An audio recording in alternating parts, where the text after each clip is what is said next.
Hi, I am Alan J. De Guzman, BSIT 1D. Now, I will explain step by step the code I created student course registration system using classes, object, constructors, and scanner. So I explain this. The first line, the import java.util.scanners. This line import the scanner class which allow the program to get input from the users using the keyboard. The second line is the class student. It is used to store information about student.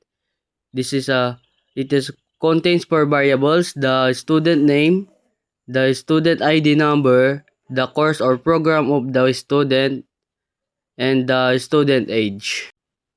So the class course, it is three variables: the course code, the name of the course, the number of units.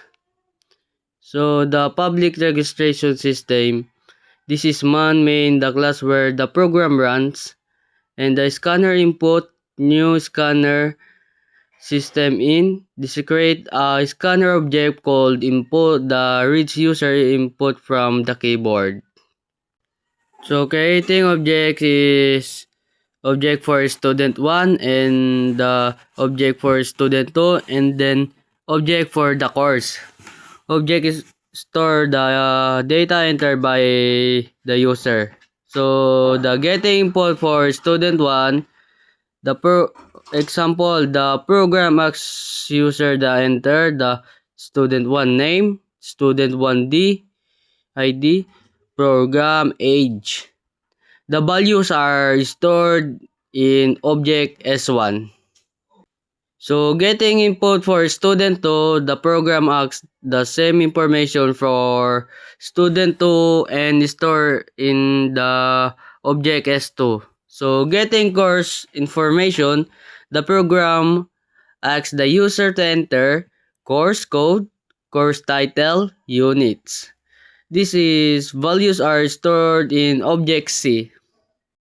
In the displaying the registration details, so the program prints all the information entered by user including student 1 details, student 2 details, and core details. For example, registration details. Student 1, my Alan, ID is 101, and the program is the BSIT, and the age is 19. Instead, the student 2 is Mark, and the ID 102, and the program is BSIT, and the age is 20, and the course is called the IT 101, and the course title is Programming, and the units is 3. Input close. This is line close the scanner to stop reading input. And then this program asks the user to enter information for 2 students and 1 course, stores the data in object, and the print the registration details. Thank you.